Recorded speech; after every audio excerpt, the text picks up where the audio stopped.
Listo, gracias. Entonces vamos a retomar, vamos a ya ser muy, digamos que el tiempo no da para ir en detalle porque esto pues, digamos que estos temas son muy amplios, el tema de la, como todo, en general todos los temas que hemos visto son muy amplios, este tema pues es todo un tema, esos son cursos, son posgrados completos en esto. Eh, Incluso en partes de estos temas, yo por ejemplo hice mi doctorado que fueron 5 años trabajando solamente en estabilidad de taludes en roca. Entonces, digamos que hay demasiadas cosas detrás, entonces solamente es para que ustedes tengan una, como una aproximación y conozcan, les quiero mostrar un par de herramientas y algunas generalidades para que las tengan para el futuro. Entonces hablemos un poquito. eh, Terminemos esta presentación que yo tenía ahorita, creo que era esta, no, esta no es.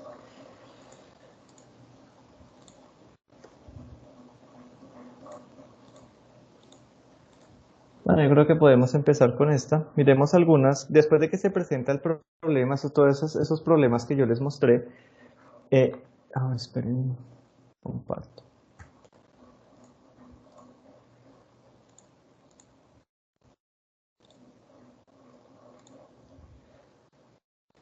Pues eso, los taludes, finalmente el objetivo de uno con esos taludes va a ser estabilizarlos, ¿cierto? Entonces miremos de forma muy general algunas alternativas que se tienen para hacer esa estabilización de taludes. Entonces, digamos cómo las puede categorizar o clasificar en diferentes categorías. Una es modificar el balance entre las fuerzas actuantes y resistentes, otra es incrementar la resistencia del suelo del talud y la otra es mejorar el drenaje. A grosso modo son tres formas de ver esas mejoras. Entonces hablemos un poco del balance de fuerzas. Cuando yo tengo un talud como este, el talud falla por una superficie, como veíamos ahora hace un momento. Eh, Esa falla, o a lo largo de esa falla se van a presentar, o esa falla, perdón, va a tener unas fuerzas resistentes, que es la resistencia que ejerce el suelo a lo largo de esta superficie, y las fuerzas actuantes, pues va a ser el peso del talud, del agua, el sismo, todas esas fuerzas actuantes que me lo inestabilizan. Entonces uno puede modificar esa geometría del talud. En este caso, miren, por ejemplo, yo puedo excavar la parte superior del talud y una remoción de la parte superior del talud, pues lo que estoy quitándoles carga a ese talud y estoy mejorando su condición de estabilidad porque esa fuerza inestabilizante generada por el peso de esa parte alta me está contribuyendo, o este proceso me contribuye con la estabilidad. En cambio, si yo voy y hago una excavación abajo, que desafortunadamente es lo que pasa en vías. En vías uno, en muchos casos uno tiene uno va, está el material así, pero preciso la vía pasa por acá abajo. Entonces a uno le toca llegar a excavar. Y pues cuando uno excava lo que hace es, esta zona que trata de estabilizar todo esto que está aquí arriba, pues yo estoy removiendo parte de esa zona que está, de esa fuerza, digamos, que me está resistiendo, y pues en ese momento inestabilizo, digamos que rompo ese equilibrio que había acá y eso falla. Créanme que eso es muy común que pase en las vías. Yo también puedo, en lugar de excavar, colocar carga, pero esa carga yo la podría poner arriba. Pasa lo mismo, si yo pongo una carga en la parte superior, entonces pensemos en un relleno, zona de botadero, con todos los problemas que eso implique. Imagínense que yo la consiga, conseguir la licencia ambiental y ¡pum! No hice bien mi estudio, no me di cuenta que había un deslizamiento y voy y hago el botadero allá. Lo que hago es lo que genero es un problema de estabilidad, porque aumento aquí esas fuerzas inestabilizantes. Alternativamente, o la mejor práctica es colocarla en la parte inferior para incrementar la resistencia de ese talud. Eh, Otras alternativas, o en este mismo sentido, uno puede hacer un relleno con material más ligero, es decir, reemplazar parte del material que es inestable, ese suelo que tiene unos pesos unitarios del orden de 1,6, 1,7, 1,8, y reemplazarlo por algo más ligero, una ceniza, por ejemplo, que tenga un peso unitario de 1,1. Si yo reduzco el peso del material, mejoro la condición de estabilidad porque estoy reduciendo las fuerzas actuantes. Aunque un ejemplo de eso, de ese tipo de tratamiento, aquí involucrando fibras de madera, por supuesto con sus obras de drenaje y unas protecciones aquí. Aquí un ejemplo también de un reemplazo, pero en ese reemplazo se hizo este escalonamiento del talud para manejo de las aguas. Perfilar un talud, es digamos que de lo más común que se hace. Ese perfilado, pues la idea es mejorar, reducir, que les muestro un ejemplo, reducir la pendiente del talud para mejorar su condición de estabilidad. Puede ser ese perfilado, pues puede ser una excavación, depende del tipo de material, puede ser voladura para hacer una excavación, un perfil, digamos que más, una intervención más grande, o puede ser con el equipo, si el suelo o la roca lo permiten, hacerlo simplemente con los equipos de excavación, maquinaria de excavación. Eh, con el objetivo ya de incrementar resistencia, pues hay varias alternativas, lo mencionamos acá, y fue una duda de las que ustedes tenían. Yo puedo colocarle unas mallas como esta. Yo al colocarle una malla, estoy incrementando la resistencia del suelo, yo lo estoy confinando y le estoy dando incluso cierta resistencia a la tracción, porque estas mallas sí lo resisten. Si yo envuelvo el suelo en esas mallas, estoy mejorando la condición de estabilidad en esta dirección de ese talud. Y de lo que más se usa son los enrocados. Los enrocados son muy comunes, son relativamente fáciles, hagan de cuenta poner el rajón ya por fuera para estabilizar. Con eso lo que se trata es de mejorar la condición y finalmente eso lo que se vuelve es un relleno, parecido a lo que veíamos al principio, un relleno de gravedad colocado en la pata de los taludes, cuyo objetivo es mejorar la estabilidad de toda esta zona. Eso debe ir acompañado de obras de drenaje, de obras de protección, obras de captación de agua. Miren, aquí está. En todo esto es clave el manejo de las aguas. El manejo de las aguas para que yo libere, aquí no le va a generar mucho problema en el enrocado porque el agua fluye muy fácil por ahí, pero yo debo darle también cabida al manejo de toda el agua que viene aquí, que pase por acá y debo ser capaz de captarla para poderla manejar. Entonces es una forma, esto se utiliza mucho en taludes cuando hay problemas con el agua, en taludes viales. Cuando yo tengo problemas con el agua, yo excavo aquí, como se ve en esta, que está la vía. Yo a veces hago unas trincheras, es decir, excavo hacia adentro y relleno de piedra. Y con este relleno de piedra lo que uno puede hacer es empezar a captar el agua a una mayor profundidad. Entonces hagan de cuenta este talud, por ejemplo, que estoy señalando acá. Si yo sé que aquí hay problemas con con el manejo de las aguas, uno puede hacer una excavación aquí, venirse en una trinchera, no en toda la área, sino en póngale unos 1 metro, 2 metros de ancho hacia adentro del talud, rellenar con piedra, con estos bloques de roca que ven acá, y cuando yo hago ese relleno, el agua va a tender a fluir por ahí, yo la puedo manejar, puedo reducirle el nivel del agua al talud, es bastante útil ese tipo de obras. La obra por excelencia para incrementar resistencia pues son los muros de contención, estructuras de contención. Las estructuras de contención desde el punto de vista geotécnico uno no las diseña tanto, uno lo que hace es definir cuáles son los esfuerzos que se están generando aquí detrás, qué esfuerzo, qué empuje me está generando el suelo, para después pasar a un ingeniero estructural que es el que se va a encargar de definir, dependiendo del material y las características, cuál va a ser la sección que se requiere, cuál va a ser el refuerzo, el material que se va a utilizar.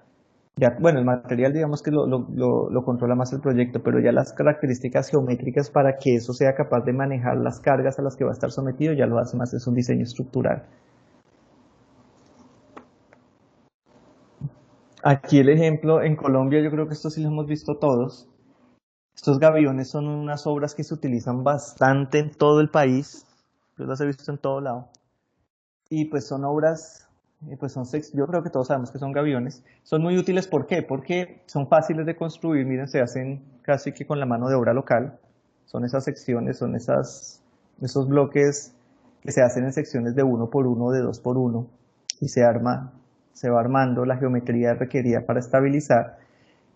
Son muy útiles porque ellos son flexibles, es decir, si el talud se está moviendo atrás, él me permite monitorear ese movimiento a través mejor dicho, el gavión se va a deformar y yo puedo hacer un monitoreo de esas deformaciones y digamos que no me va a coger por sorpresa, como si ocurre con un muro. El muro pues también son estructuras de contención bastante buenas, son costosas, son robustas, pero tienen un problema que a veces ellas sostienen los taludes bastante bien, pero ellas no me permiten ver o monitorear los desplazamientos porque ellas son muy rígidas. Entonces, en el momento que el deslizamiento, los empujes de atrás excedan la capacidad del muro, se va a generar una falla y va a ser una falla repentina que no voy a tener tiempo mejor dicho, que me va a coger por sorpresa o que me puede coger por sorpresa si no estoy monitoreando el talud atrás. Digamos que esa es una de las desventajas que tienen, aunque son estructuras, pues que yo creo que lo primero que lo que uno piensa cuando dice estructura de contención es en un muro. Por lo menos sí. Esa es como la concepción y esto en taludes viales, en vías, pues digamos que su principal aplicación está en las vías, la de estas estructuras de contención. Y lo mismo, el ejercicio de uno como geotecnista va a ser con modelos como el que les voy a mostrar, definir los empujes, las cargas que se van a generar sobre esos muros, para que ya venga un diseñador estructural y se encargue de decir, bueno, este muro va a tener 80 centímetros y va a tener, qué sé yo, por metro lineal 5 varillas de 1 pulgada. No sé. Entonces esa es la forma de proceder. Y algo muy importante, vimos la importancia del agua, del manejo del agua del agua como detonante de deslizamiento, entonces hay que manejarla muy bien. Entonces lo primero que uno va a hacer, o las primeras cosas, sobre todo cuando uno tiene que atender emergencias, es decir, ir a zonas donde el deslizamiento o es inminente o ya se presentó, lo primero que uno hace, porque es lo más rápido, es manejar el drenaje. Entonces hacer perforaciones como las que ustedes ven acá. Normalmente cuando hay una falla de un talud, uno ve que el agua sale por todas estas, por el material movido, uno ve cómo sale el agua, entonces la idea es coger y darle un buen manejo. Entonces empezar a hacer perforaciones horizontales y empezar a sacar el agua, a liberar esa presión del agua. Liberar la presión del agua ya vimos que incrementa los esfuerzos efectivos y mejora la condición de estabilidad. O también empezar a hacer esas excavaciones que les decía hace un momento, con roca, una trinchera hacia adentro, una excavación hacia adentro como una trinchera, después llenarla con bloques de roca y eso también me ayuda a manejar el agua, a darle un buen manejo al agua. Y además esa roca que yo estoy colocando, si la hago robusta, pues también me ayuda a estabilizar la masa. Control de erosión, muy importante, el agua. El agua ejerce, miren aquí está el ejemplo del agua. El agua y en los taludes, yo creo que esto también los taludes viales es muy común. Quedó muy chévere el talud, muy bonito, quedó en una roca blanda, quedó en un suelo y luego viene la escorrentía, no se le hizo un buen manejo al agua aquí superficial y toda el agua que corre pues ella empieza a erodar los taludes, empieza a generar estos surcos que progresivamente ellos van creciendo y se van generando cárcavas. Cárcavas son grandes huecos que se empiezan a formar, a profundizar esto mucho y empieza a formar unos huecos ya y eso empieza a quitarle material y a empezar a desestabilizar localmente los taludes cuando no se hacen las protecciones adecuadas. Entonces se utilizan mucho estos mantos, estos biomantos, estos son en fique por ejemplo, que me permiten, primero me protegen el talud, eso en teoría, ¿no? Me protegen el talud y yo puedo incluso sembrarles vegetación local, vegetación encima, pasto o arbustos, y eso me va a ayudar a proteger el talud. Digo en teoría, porque a veces no es tan fácil, ¿no? Yo no sé ustedes qué experiencia tienen con esto, pero en vías, a veces yo los he visto en vías en Melgar, por ejemplo, lo he visto, Cundinamarca, que ponen todo el manto este verde muy bonito, pero el agua empieza a meterse por debajo y al cabo de 1 o 2 meses está todo este manto volando como una bandera y abajo está todo erodado.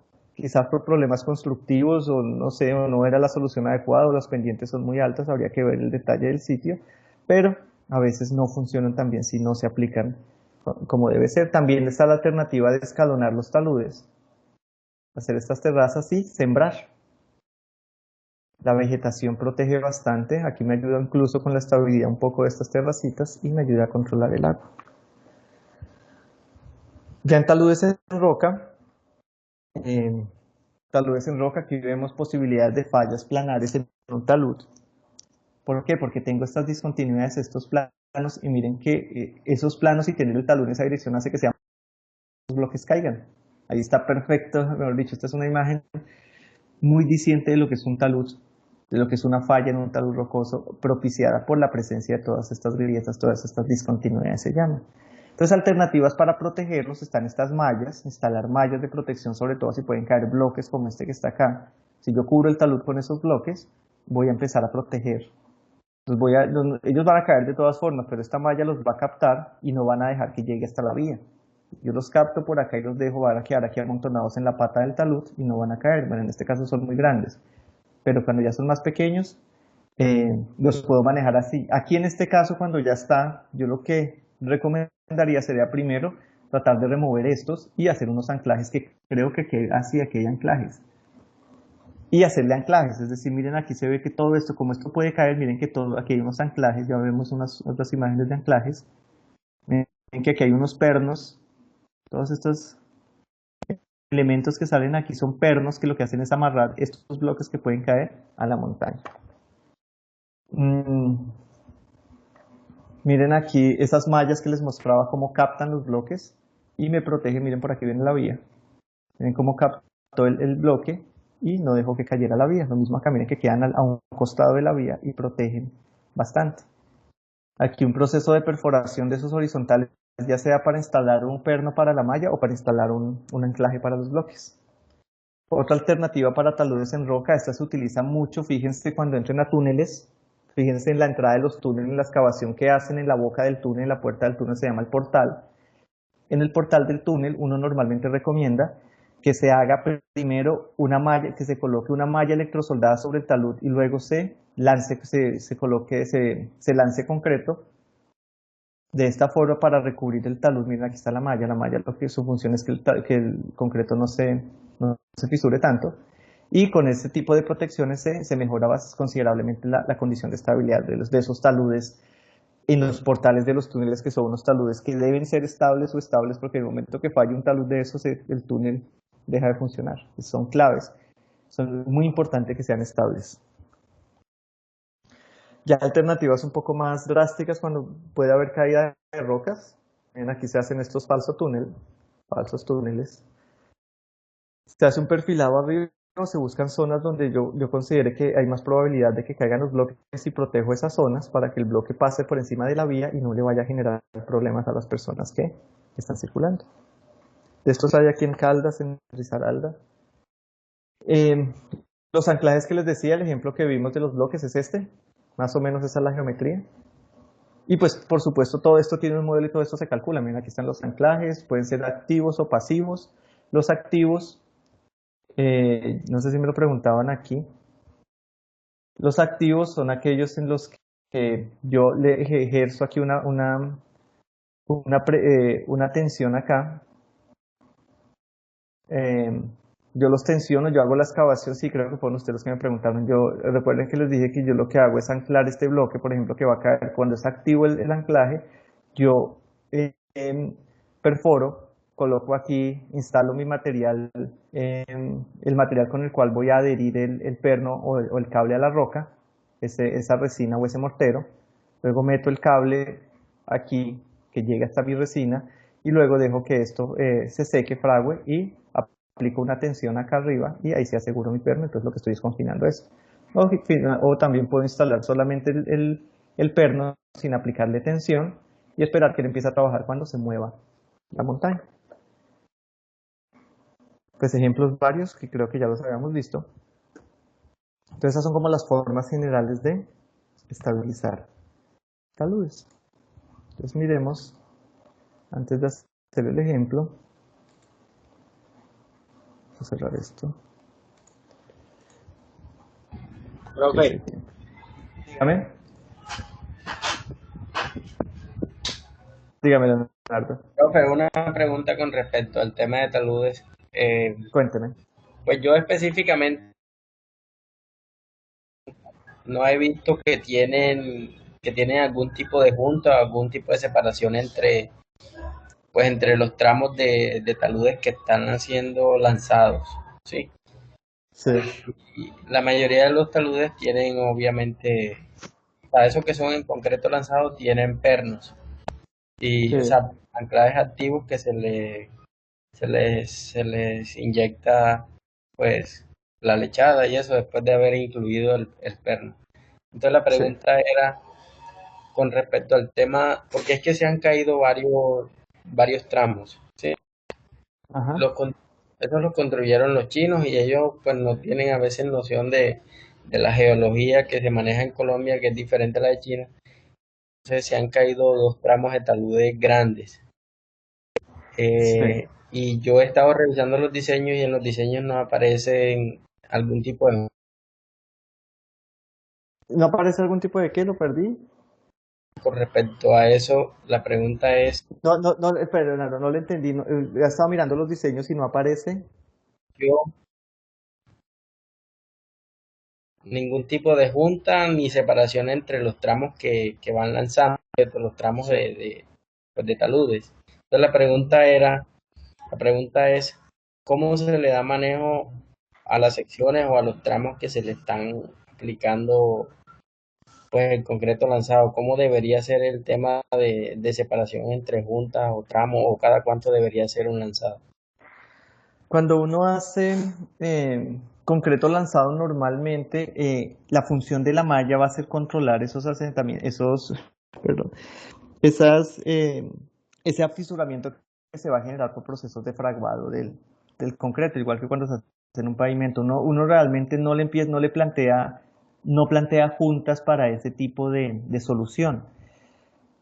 Pero algo que sí es muy importante es lo siguiente, habría que revisar cuál es la causa de las fallas en esos taludes, porque esta solución de concreto lanzado es una solución que funciona, vamos a decir, es una solución que busca más proteger la parte superficial del talud, a menos que ellos tienen normalmente unos pernos esporádicos, pernos de 3 metros o de 6 metros esporádicamente, aquí usted los ve, están cada, no sé, cada 3, los ponen tres bolillos por ahí cada 6 metros o cada 3 metros dependiendo del sitio, pero la función real de esto, de este tipo de, de trabajos es hacer más una protección superficial, sobre todo contra erosión y quizás desprendimiento de algunos bloques. Esa es su función. Si hay fallas de los taludes, pueden deberse quizás, no sé, habría que verlo, pueden deberse quizás a que las fallas son más profundas y no se hizo un anclaje detallado o un estudio detallado, lo que le digo, no sé cuáles son las particularidades del problema, para hacer una estabilización más profunda del talud. Es decir, yo colocándole un concreto lanzado como este que estoy señalando acá, no voy a controlar nunca este problema, si no le coloco unos pernos que me estén ayudando a controlar, a mejorar la estabilidad.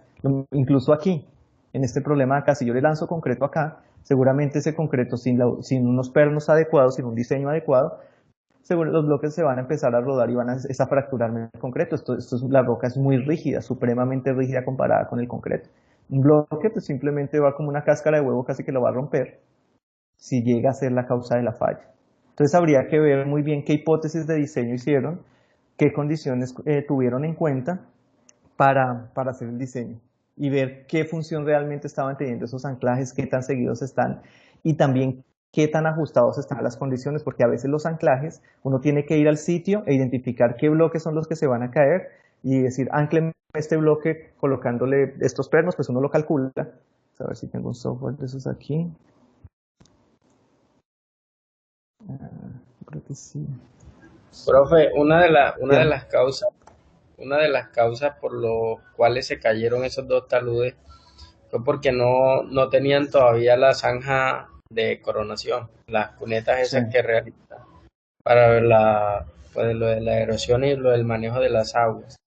Ajá. Entonces, lo que pasa es que los chinos directamente ellos empiezan a trabajar en los taludes y eso, y van avanzando y no realizan las actividades de los tratamientos para las aguas. O sea, todo el tema hidráulico lo Okay. dejan como de segunda, pues para segunda actividad y por eso pues, una de las hipótesis es que porque no tenían tratamiento de las aguas y por eso se A saturó. veces, a veces lo que pasa en esos casos, qué pena que lo interrumpa, es que em, el agua, si usted no le hace manejo al agua, pues el agua empieza a meterse por debajo, ¿no?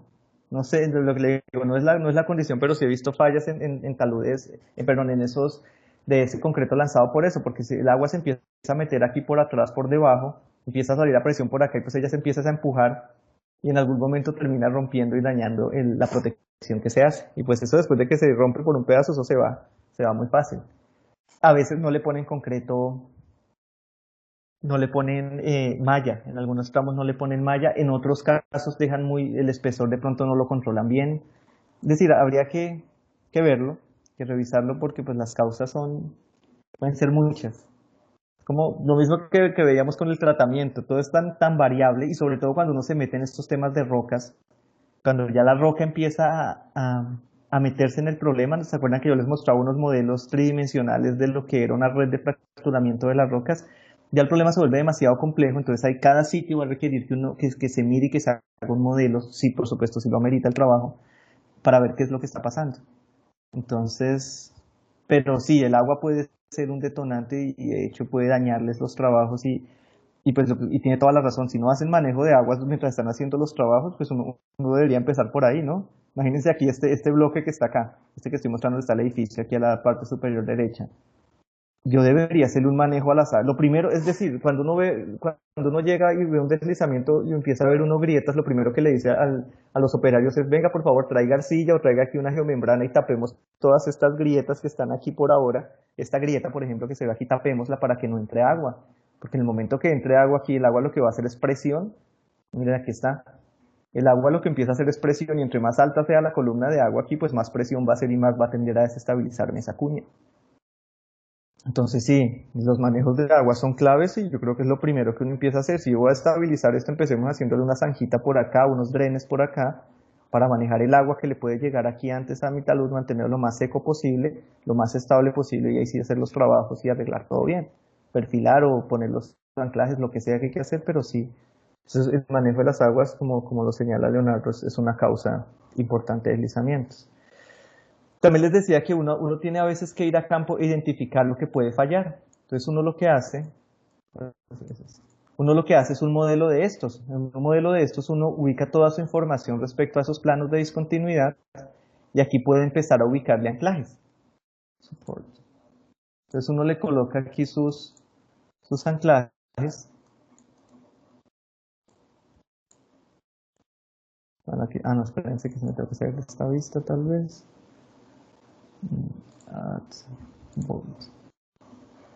Entonces uno ya le empieza a colocar los anclajes y empieza a ponerle tantos como se necesiten, le da sus características de resistencia, le dice qué tipo, si lo quiere activo, si lo quiere pasivo, qué esfuerzos va a sostener, bueno, le da todas sus características y a partir de eso uno empieza a definir qué condiciones son las más apropiadas o cuáles son, qué tipo de anclaje es el que hay que ponerle a ese para que me resista y en dónde hay que ponerlo. Es decir, todo eso tiene sus modelos y sus cálculos, pero en muchos casos yo no puedo ponerme a hacerlo así, hagámoslo en este kilómetro de talud, hagamos concreto lanzado y listo. Hay que ir al sitio y mirar y ver, identificar sitios específicos donde puede haber problemas.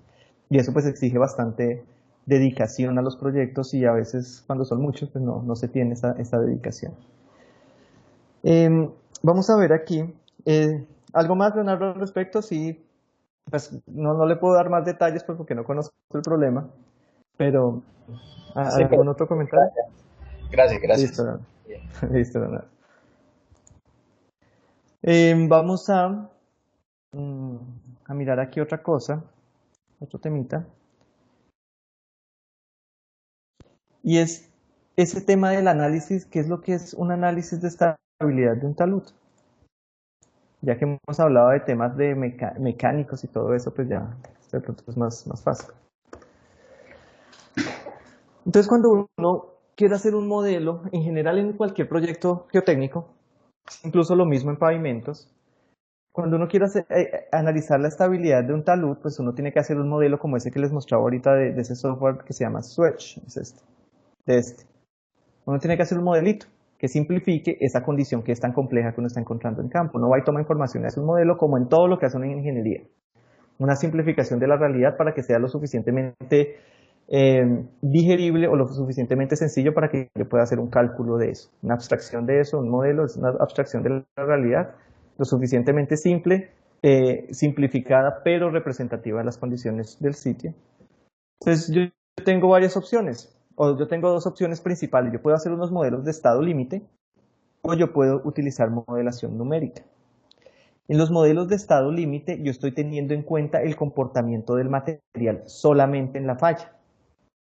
Solamente lo que pasa en la falla, yo no me preocupo por los esfuerzos, por las deformaciones, no me preocupo cuánto se está deformando mi talud, solamente controlo el factor de seguridad y miro, listo, yo sé que tengo la cohesión y la fricción, yo sé dónde está mi envolvente de resistencia,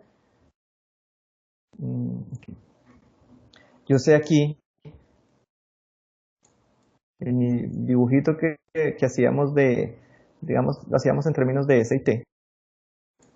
S y T, ¿se acuerdan que yo podía escribir mi envolvente de falla? Yo podía ponerla por acá.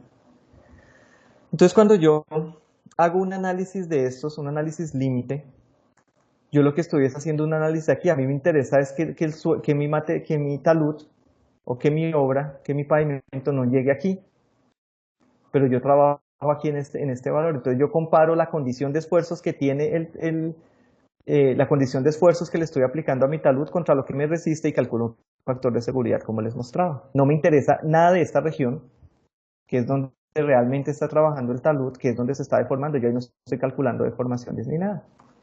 Esto tiene una ventaja que son los modelos más simples que tenemos nosotros en ingeniería, en geotecnia por lo menos.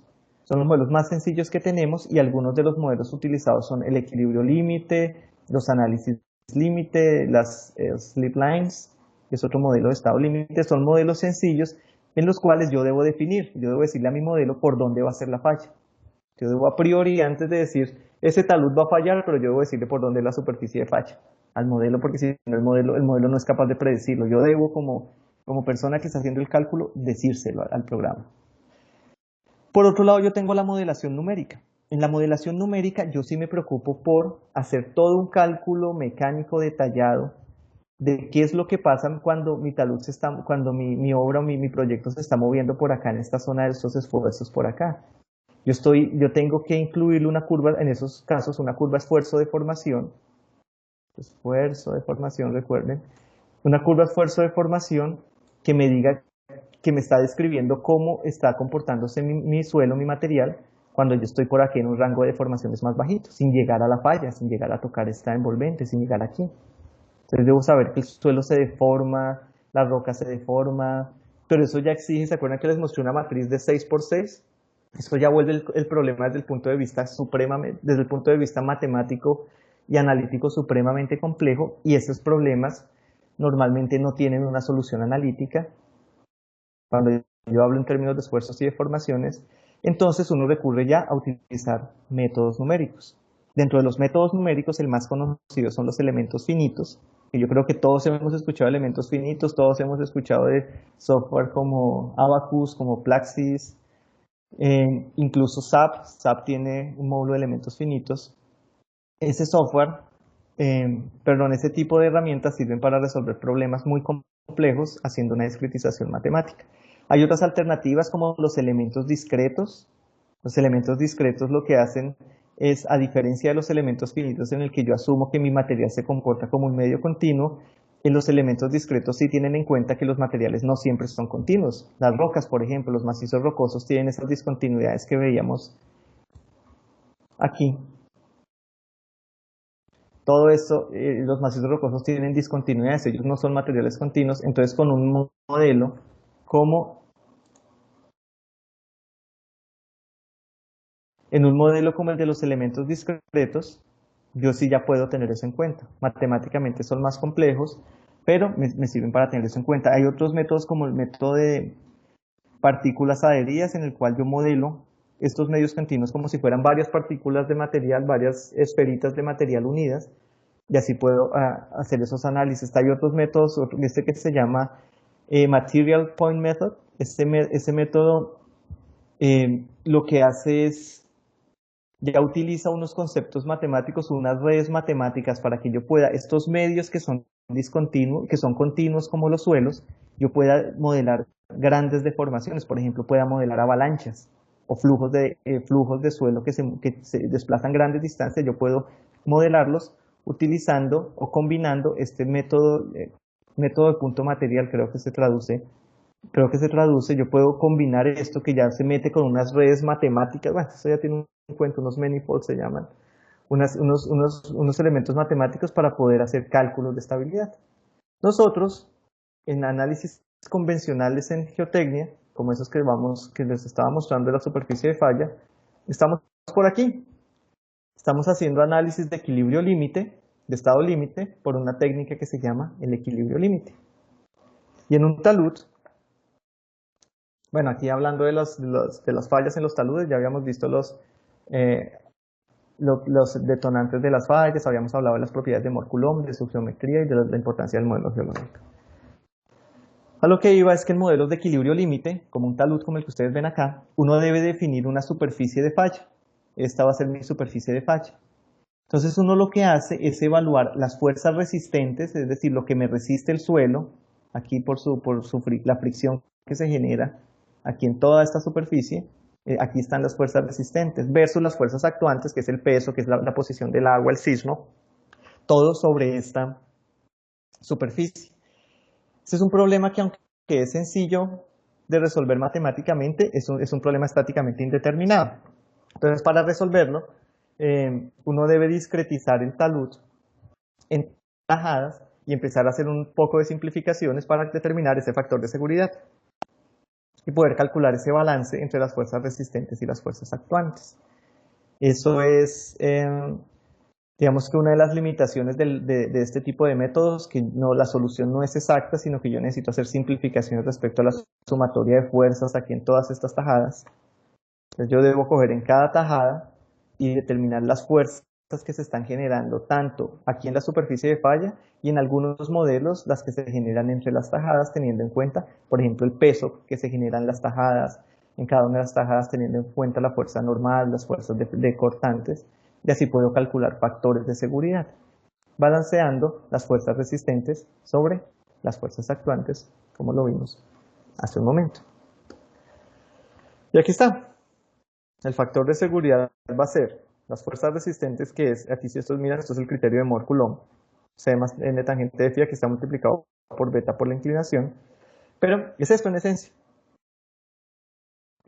Las fuerzas resistentes en el numerador, las fuerzas actuantes, que están en este caso definidas por el peso de las tajadas, me da el factor de seguridad.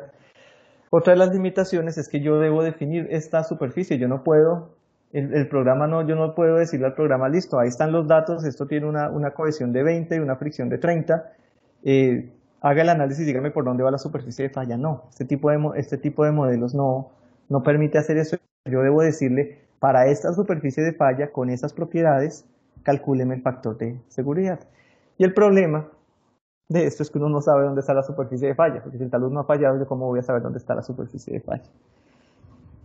Entonces, lo que uno hace es que le dice al programa, bueno, como yo no sé dónde es, no haga una superficie de falla, sino haga 10.000 superficies de falla circulares diferentes en ese talud, o 20.000, las que sean, y de todas esas, escójame la que tiene el mínimo factor de seguridad, y esa va a ser la más crítica. Entonces, digamos que es la forma de trabajar, la forma en la que trabajan estos programas.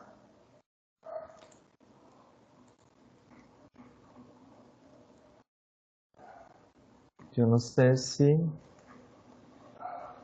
estoy grabando. Sí, se estamos grabando. Entonces, de esa forma funcionan este tipo de análisis. Me perdí, qué pena. Este tipo de análisis, o esas son, digamos que para ponerlo en muy pocas palabras, esa es la forma como trabajan estos programas para hacer cálculos de estabilidad, que es la forma comercial, la forma convencional, y de hecho es la forma más sencilla de hacer cálculos de estabilidad. Limitaciones que tienen, varias, reitero, hay que decirle la superficie de falla. El hecho de que yo le diga que corra 10.000 superficies de falla no implica que la superficie de falla que corrió sea la mínima. Puede que haya otra que sea más crítica, pero yo simplemente no la vi en mis análisis porque no sé dónde está. Pues a ojo es muy difícil a veces.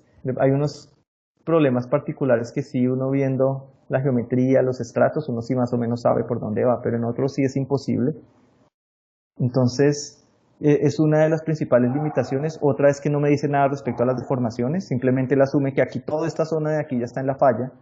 Puede que no, puede que aquí los esfuerzos no sean tan altos como para estar en la falla, y aquí sí.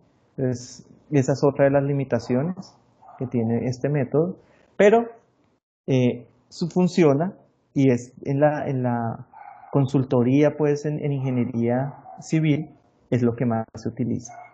De hecho, eh, muchos problemas, por ejemplo, un problema de capacidad portante, el problema que veíamos de la capacidad que va a tener la subrasante para sostener un relleno, son problemas muy similares. Es un problema de equilibrio límite en el que yo le estoy diciendo por dónde va a fallar el suelo, Entonces se gasta mucho tiempo en definir dónde va a ser, por dónde va a ser esa falla. Entonces les voy a mostrar aquí rápidamente unos ejemplos de ese tipo de análisis, qué es lo que se hace. Este software se llama Slides. Yo creo que de pronto algunos de ustedes ya lo conocen, los que tienen que lidiar con geotecnistas. Es un software, Slides es de una empresa que se llama Rock Science, es una empresa canadiense que yo pienso que en Colombia es el software para hacer estabilidad de taludes, análisis de estabilidad de taludes que más se usa. Es el que tenemos en la universidad en este momento. Nosotros lo adquirimos lo adquirimos a principio de este año tal vez. Y el software lo que me permite a mí es, perdón, ¿cuál es este? Lo que me permite a mí es hacer análisis de estabilidad utilizando el equilibrio límite. Entonces este es un talud, no sé si vemos por aquí la imagen del talud original. Este es un talud rocoso que está ubicado esto es en el norte de Honduras. Vamos a ver.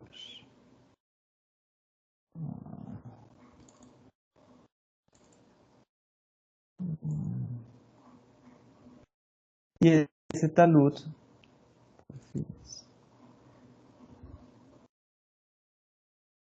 aquí está. Ese talud tenía una falla por acá. Entonces miren aquí, estos son los estratos, son diferentes capas de roca. Entonces el modelo geológico que uno necesita para poder hacer un análisis de estos es este.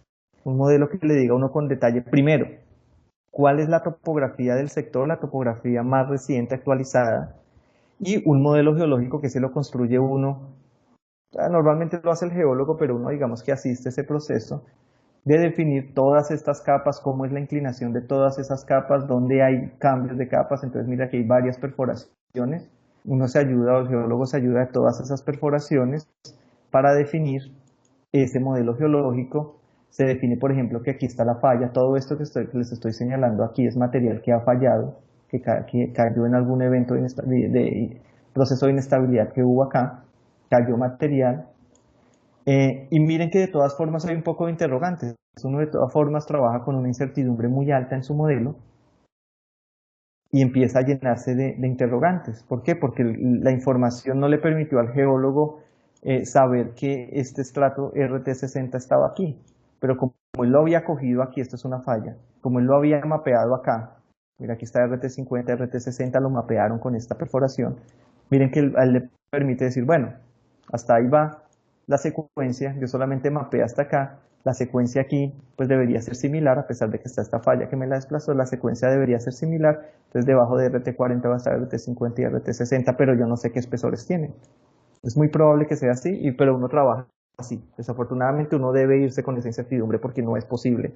Este modelo es bastante bueno, si ustedes se fijan está bastante detallado, miren, le dicen cómo están aquí las fisuras y todo eso. Y es, digamos, que es el insumo, mejor dicho, para mí, de todo lo que uno hace, es lo más difícil de hacer, conseguirse este modelito, conseguirse un buen geólogo que trabaje con uno, que tenga experiencia en estos temas y sea capaz de armarle a uno estos modelos, porque todo esto requiere mucha interpretación y mucho trabajo del geólogo. Entonces, este es el insumo de uno, como lo que, mejor dicho, lo que el geólogo debe pasarle a uno para este tipo de análisis es esto. Pensemos que por acá está la vida. Entonces la idea era hacer un proceso de estabilización de todo este talud, primero de esta zona inestable y luego hacer una estabilización de todo el talud en el largo plazo para mejorar la condición de estabilidad general. Aquí está pues una zona afectada, una zona inestable, entonces les decía, este es el insumo de trabajo, la geometría de trabajo. Uno adicionalmente hace ensayos de laboratorio y empieza a definir esas propiedades de resistencia, esa cohesión y esa fricción, bueno, haciendo algunas modificaciones, pero esa es la idea, que uno defina parámetros de resistencia para cada capa y a partir de esa definición de los parámetros de resistencia puede hacer el diseño de cómo va a ser esta descarga para que ese talud sea estable. ¿Listo? Entonces, bueno, aquí hay un proceso, no importa la información, hace unos análisis, miren, le asigna propiedades a cada capa. Entonces aquí en este trabajo decidimos irnos por unos modelos un poco más complejos, uno que se llama un modelo anisotrópico generalizado, el que utilizamos acá. Vamos a ver cómo se ven las propiedades aquí en este. Es user defined. Aquí editar. Entonces miren cómo define uno las propiedades. Uno le asigna propiedades a ese mismo material en cada una de las direcciones. Como yo tengo fisuras, yo le asigno propiedades paralelas a esas fisuras, unas propiedades un poco menores. Miren, todo esto tiene unas propiedades, en toda esta dirección tiene propiedades que son matriz RT30, matriz RT30, pero aquí donde está amarillito más claro, tengo las propiedades de la discontinuidad que son más bajitas, una cohesión, una fricción más bajita. Y a partir de eso, yo hago eso para todos los materiales. Eso requiere un ejercicio muy juicioso de campo, de trabajo de campo, de recoger información, de recoger muestras. Y con eso yo ya hago un modelo que corro. A ver, se demora mucho. Este modelo es bastante complejo, se vuelve complejo el cálculo porque yo le estoy dando eh, le estoy diciendo que me lo haga por tres métodos diferentes, además que me haga 8000 superficies y además que utilice ese modelo, ese análisis, ese criterio de falla complejo que les mostré que era anisotrópico, que en unas direcciones tenía un valor y en otras otro, pues eso hace que los análisis sean más demorados. Ahí estará haciendo el calculando la estabilidad para 8000 superficies de falla. Y me va a decir en un momento cuál es el factor de seguridad asociado a esas superficies de falla. Entonces lo que está haciendo es que aquí yo le dije, bueno, defina varias superficies de falla, defina 8000 superficies de falla, hágalo con un algoritmo, él tiene varios algoritmos para hacerlo, le dije, hagámoslo con este algoritmo, búsquelo aleatoriamente sobre esta, haciendo centros sobre en esta región, pues, él hace esos centros y empieza para cada una de esas superficies, calcula el factor de seguridad por tareas de los métodos disponibles. El programa tiene varios. El programa tiene varios métodos, tiene 10 creo, o 9, 1, 2, 3, 4, 5, tiene 9 métodos. Entonces, por cada uno de esos métodos me está haciendo un cálculo de estabilidad. Importante aquí tener en cuenta, miren, aquí yo le estoy metiendo un sismo, les decía, esto se ubica en Honduras, en una zona de altísima sismicidad, allá las aceleraciones que se recomiendan son .3, nosotros aquí utilizamos .2 porque es que utilizar .3 ya es muy alto, castiga uno mucho el talud. Entonces uno lo que le pone aquí es una fuerza horizontal de .3, un esfuerzo horizontal a cada una de las tajadas, y eso se ve reflejado en un factor de seguridad más pequeño. Vamos a ver que van a ser inferiores a 1 porque yo estoy teniendo en cuenta que hay un sismo. Y además estoy teniendo en cuenta el agua. Y el agua aquí la tengo en cuenta, si ven que dice RU, la estoy teniendo en cuenta con un factor RU. Ese factor RU lo que hace es multiplicar el peso unitario del suelo, lo multiplica por ese factor de .2 y así tiene en cuenta el peso unitario del agua y así calcula el efecto del agua en la estabilidad. Entonces son algoritmos un poco diferentes que hay para hacerlos, pero que son digamos que bastante comunes. Ya casi terminamos por 7800.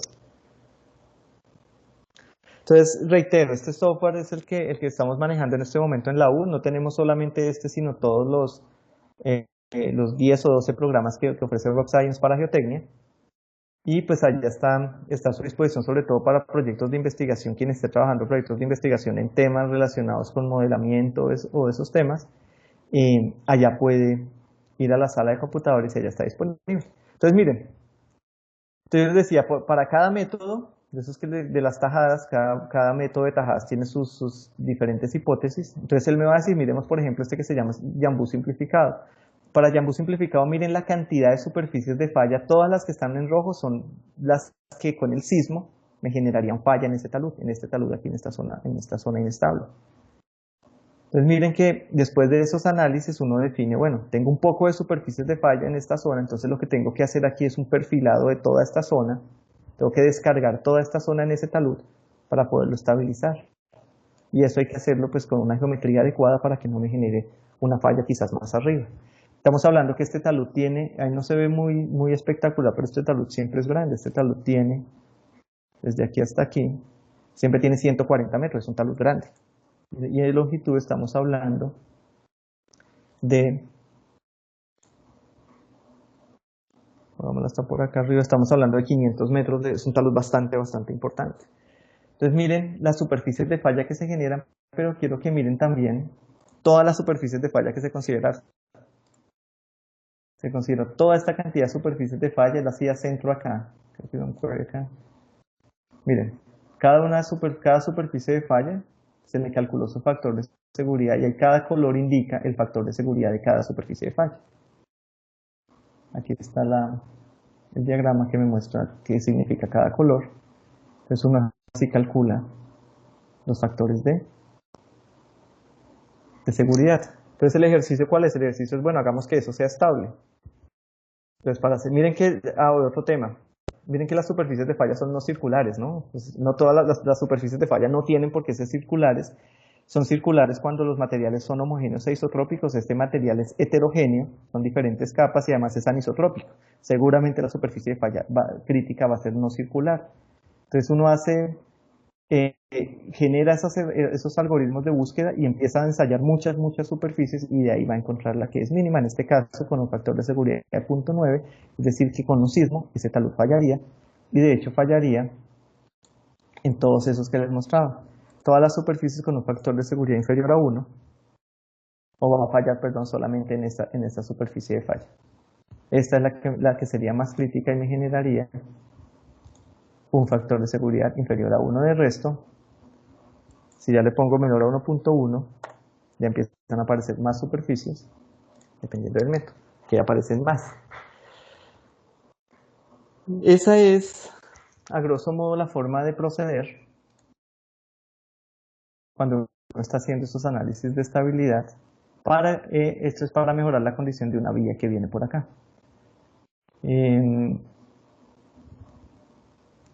Por aquí yo tengo. Uno puede hacer unos análisis más detallados. Miren, aquí estoy haciendo el análisis solamente de la zona que falló para hacer una reconformación, mejorar esta zona de aquí. Uno también tiene que hacer ese tipo de análisis. Aquí ya lo que sería una estabilización de la zona fallada. Entonces ya uno define, vamos a correrlo.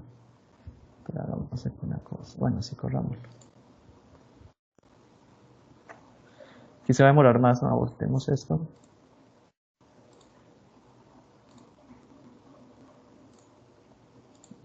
Vamos a poner series. Pongámosle que me lo haga solamente por un método, para que se demore menos. Y que me lo haga para menos superficies.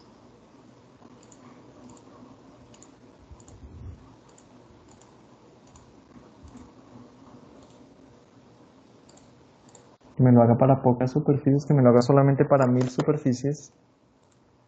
Se va a demorar menos, debería demorarse menos el análisis. No sé por qué no lo cogió.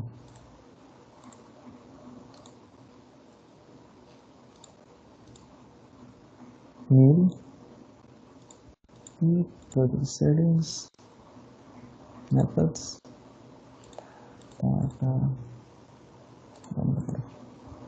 Ok.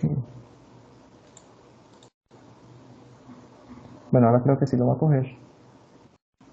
Yes. Miren que ahora lo está haciendo solo por un método y lo hace muchísimo más rápido.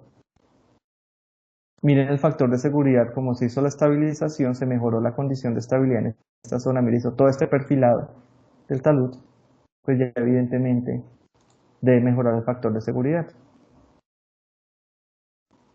Miren que ya el factor de seguridad subió hasta 2.3, en este caso sin sismo.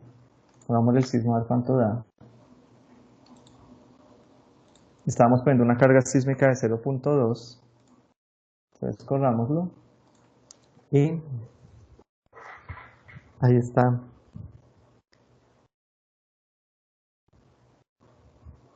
Entonces miren que ese factor de seguridad sí está por encima de 1. De hecho me está dando 1.5.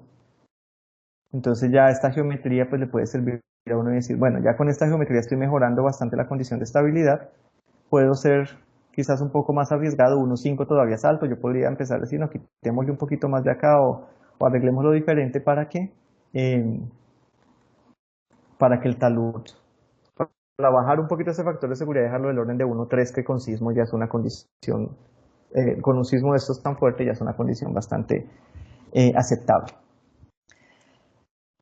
¿Preguntas, muchachos? Yo sé que esto es mucha información, pero pues mi idea es que estén enterados que esto existe, que en la universidad tenemos las herramientas y si alguno de ustedes quiere en el futuro o está haciendo sus trabajos de investigación en estos temas o quiere profundizar, pues estoy ahí a su disposición para trabajar en estos temas. Es que es el tema que yo más trabajo. ¿Dudas sobre esto, muchachos?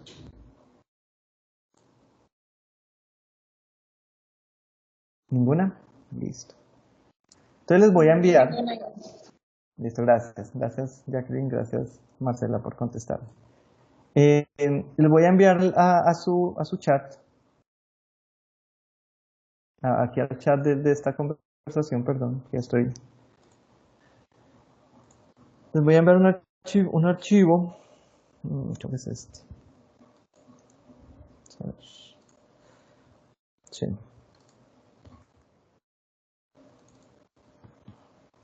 Espero que llegue.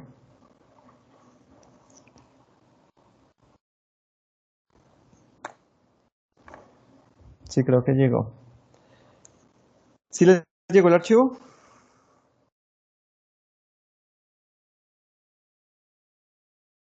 Por favor, descárguenlo. Sí, ya llegó. Gracias. Gracias, Giselle. Gracias, Marcela.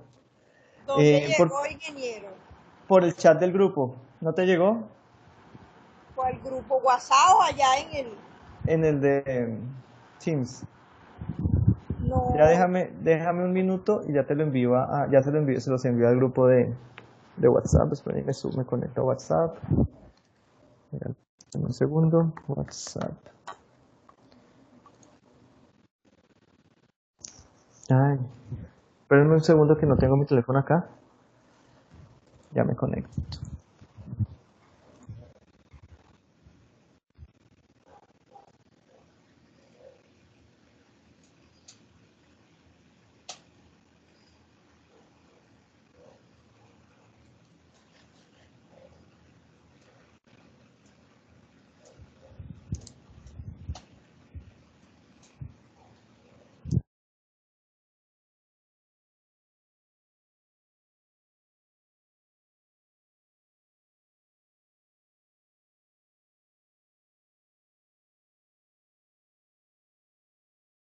Ya recuperé el teléfono.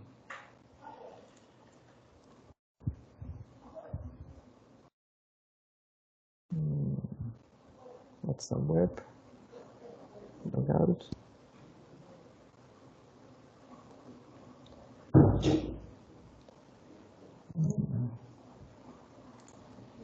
No te guía bien.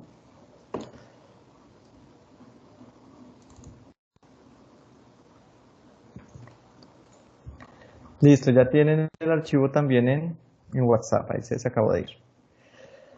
Listo, entonces en ese archivo hay un problemita bastante sencillo. Que se me hizo. Un problema de estabilidad de taludes. Y es para ver para que hagamos un manejo de otra herramienta. De una herramienta que ustedes instalaron, que se llama USLOP, creo que se llama ese software. Es un software es un software comercial que también tiene bastante aceptación. Yo no lo he usado a nivel de consultoría, pero, pero digamos que también es bastante conocido, digamos que es la competencia de Slide. Entonces quiero para que ustedes tengan una idea de cómo funciona y en general cuál es el proceso que uno sigue para resolver este tipo de problemas, que resolvamos ese problemita. Entonces el problema lo que dice es lo siguiente.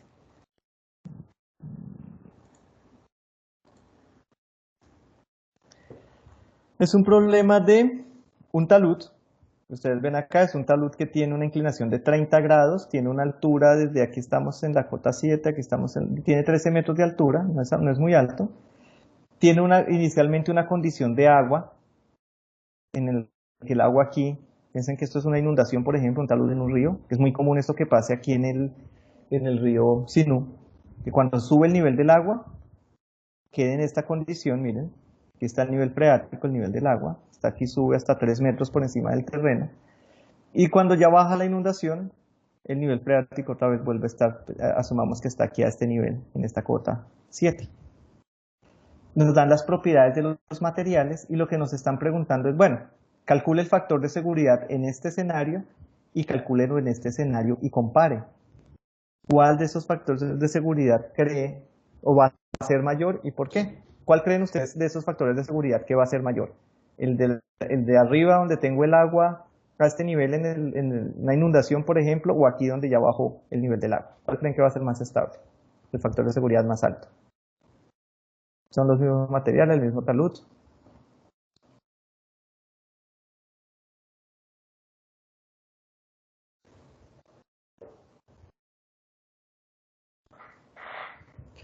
¿Quién dice que el de arriba? Donde tengo el nivel del agua.